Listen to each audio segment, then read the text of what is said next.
I think the reports that you mentioned are extremely worrying, and we call on all political actors and their supporters to reject violence and respect fundamental freedoms, including the right freedom of expression, peaceful assembly, and association. And that journalists should never be targeted when doing their work. Ahead of Bangladesh election, the Election Commission banned polling agents from using mobile phone. The army reportedly took 21 journalists from the Bangladesh Times office in Dhaka and later released them. And police assaulted a dozen journalists. How does the UN views press freedom and electoral fairness? Well, I think for us it's clear and important that the elections in Bangladesh take place in an atmosphere that is peaceful, in a way that is inclusive, in line with Bangladesh's own constitution and international obligations.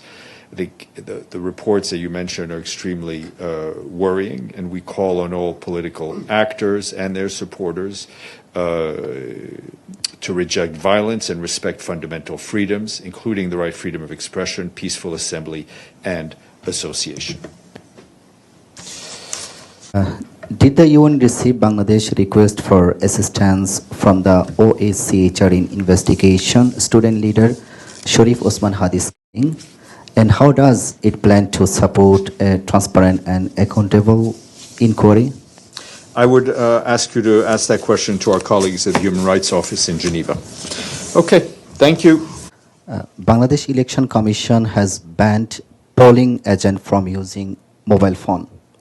On February 7th, the Bangladesh Army reportedly took 21 journalists from the Bangladesh Times in Dhaka and later returned them, while police assaulted a dozen journalists a day earlier, with the interim government silent ahead of Thursday election. How does the UN views the impact on press freedom and electoral fairness? Well, the PGA has stressed in other cases that you have to have freedom of fair elections. You have to have freedom of assembly. She has spoken very clearly about press freedoms, in fact, and that journalists should never be targeted when doing their work. And obviously, she feels that human rights and for example, the right to vote, to have free and fair elections, to exercise your right to vote, the right to free assembly, the right to freedom of speech, should all be protected. And so in order to uphold human rights, journalists and journalistic coverage and journalistic freedom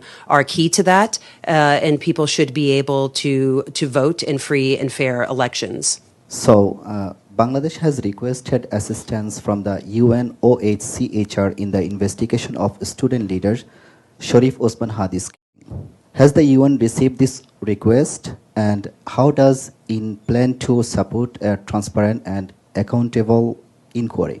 Hi, if that request was submitted to OHCHR, that's a question that would have to be posed to the Human Rights, the Office of the High Commissioner for Human Rights, if they've accepted that request to look into that case. I wouldn't be able to give you information on that.